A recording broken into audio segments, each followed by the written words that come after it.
بسم اللہ الرحمن الرحیم۔ ایک شخص اندھیری رات میں فجر کی نماز پڑھنے کے لیے گھر سے نکلا۔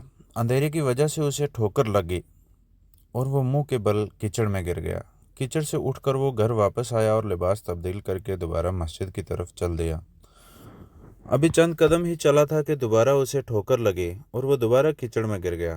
کیچڑ سے اٹھ کر وہ پھر دوبارہ اپنے گھر گیا، لباس بدلا، مسجد جانے کے لیے دوبارہ گھر سے نکلا۔ وہ جیسے ہی وہ اپنے گھر سے باہر نکلا تو اس کے دروازے پر اسے ایک شخص ملا جو اپنے ہاتھ میں روشن چراغ تھامے ہوئے کھڑا تھا۔ چراغ والا شخص چپ چاپ نمازی کے آگے مسجد کی طرف چل دیا۔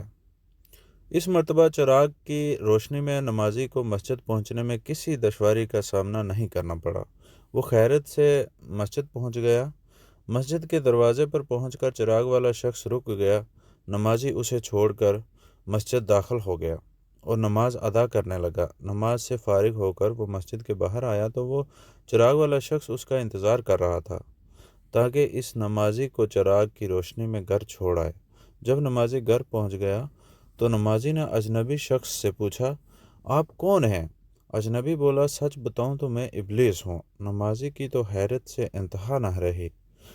اس اجنبی کی یہ بات سن کر نمازی سوچنے لگا، ابلیس یعنی شیطان کیسے مجھے مسجد تک چھوڑ سکتا ہے؟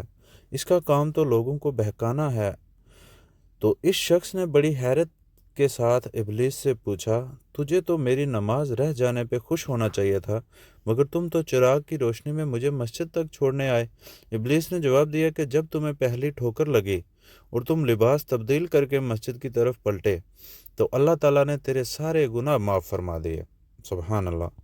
جب تمہیں دوسری ٹھوکر لگی تو اللہ تعالیٰ نے تمہارے پورے خاندان کو بخش دیا۔ سبحان اللہ۔ جس پر مجھے فکر ہوئی کہ اگر اب تمہیں ٹھوکر لگی تو اللہ تعالیٰ کہیں تمہارے اس عمل کی بدولت تمہارے سارے گناہوں کی مغفرت نہ فرما دے، اس لیے میں چراغ لے کر آیا ہوں کہ تم بغیر گرے مسجد تک پہنچ جاؤ۔ اس شخص نے جیسے ہی یہ بات سنی تو اس نے اللہ تعالیٰ کی بارگاہ میں اپنا سر جھکا کر اللہ کا شکر ادا کیا